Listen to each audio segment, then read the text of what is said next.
नीता अपने कॉलेज की परीक्षा होने के बाद अपने गांव जाना चाहती थी, लेकिन उसके गांव जाने के लिए केवल एक ही ट्रेन थी।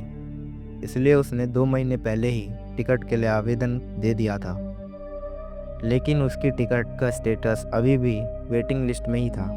अगले दिन उसका सफ़र शुरू होने वाला था। इसके लिए उसने कुछ खाने पीने की सामग्री और रास्ते में पढ़ने के लिए एक नोवेल खरीदा, जिसका नाम था ट्रेन का भूत। दरअसल नीता को भूतिया कहानी पढ़ने में बड़ी दिलचस्पी थी। वह अक्सर इसी तरह की बातें किया करती थी, इसलिए ज़्यादातर विद्यार्थी नीता से बात करना पसंद नहीं करते थे। नीता को भी अकेले रहना पसंद था, इसलिए किसी के बात करने या ना करने से उसको कोई फ़र्क नहीं पड़ता था। दूसरे दिन नीता रेलवे स्टेशन पहुंच जाती है, लेकिन अभी तक उसकी वेटिंग लिस्ट क्लियर नहीं हुई थी। नीता सीट न मिलने से परेशान होती है। वह सीट के इंतज़ाम के लिए टिकट चेकर की तलाश कर रही होती है।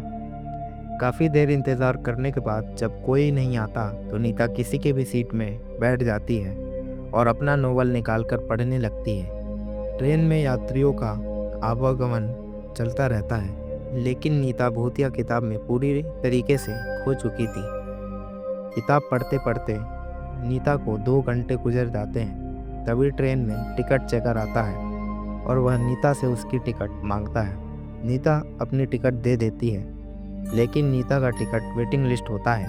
यह देखकर टिकट चेकर नीता से कहता है, क्या तुम सारी रात ऐसे ही बैठे सफ़र करोगी? तभी नीता कहती है, नहीं सर, 23 नंबर का बर्थ खाली होने वाला है और सुबह तक उसमें कोई नहीं आएगा।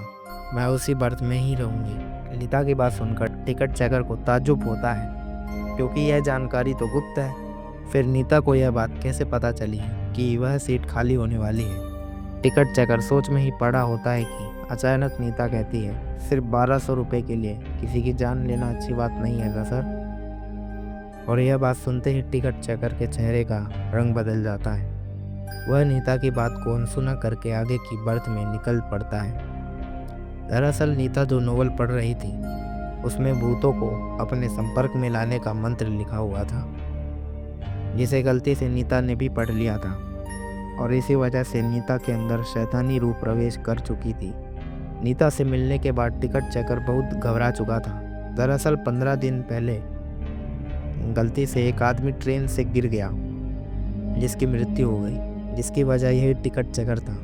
लेकिन यह सिर्फ एक हादसा था। टिकट चेकर अपनी सीट पर बैठा ही होता है कि अचानक नीता बगल में आकर बैठ जाती है। नीता का चेहरा पहले से कुछ डरावना लग रहा था। उसके बाल बिखरे हुए थे और उसकी आंखों में काजल फैल चुका था। नीता देखने में एक चुड़ैल की भांति नजर आ रही थी। नीता को देखते ही दहशत की वजह से टिकट चेकर बेहोश हो जाता है। कुछ देर बाद जब उसकी आंख खुलती है तो वह अपने आप को रस्सी के सहारे बाहर लटका हुआ पाता है और चीख रहा होता है। उसकी आवाज़ सुनकर रेल के सभी यात्री इकट्ठा हो जाते हैं, लेकिन नीता के डरावने चेहरे की वजह से किसी की हिम्मत उसे बचाने की नहीं होती। यात्रियों के बीच में एक भिक्षुक भी था जो यात्रा कर रहा था। वह बहुत देर से आंख बंद करके अपना ध्यान में बैठा हुआ था, लेकिन यात्री की चीख पुकार सुनकर उनका ध्यान भंग हो जाता है और वह क्रोधित हो जाते हैं। लेकिन जैसे ही उनकी नज़र बाहर लटके हुए टिकट चेकर पर पड़ती है तो वह अपनी जगह से खड़े होकर नीता के पास पहुंचते हैं और ऊंचे स्वर में कहते हैं, तुम मुझे छोड़ दो, तुम्हारे साथ जो हुआ है उसका न्याय होगा।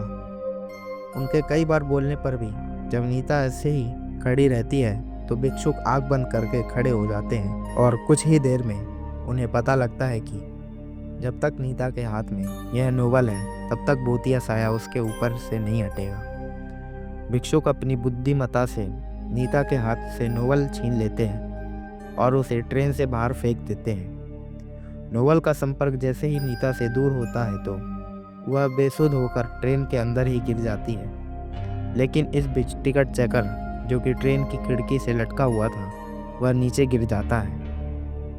इत्तेफाक से उसकी जान बच जाती है, लेकिन उसे जबरदस्त शरीर में क्षति पहुंचती है। भिक्षुक नीता को अपने काबू में करते हुए रेल से नीचे उतार लेते हैं और उसे उपचार हेतु अस्पताल पहुंचा देते हैं। रेल पुलिस की टीम टिकट चेकर को मौके पर जाकर इलाज मुहैया करवाती है। वह भूतिया नोबल इंतज़ार कर रहा है अपने अगले शिकार का। और इसी के साथ रेल की भूतिया दास्तां कहानी समाप्त हो जाती है। आशा करता हूँ मित्रों आपको यह कहानी पसंद आई होगी।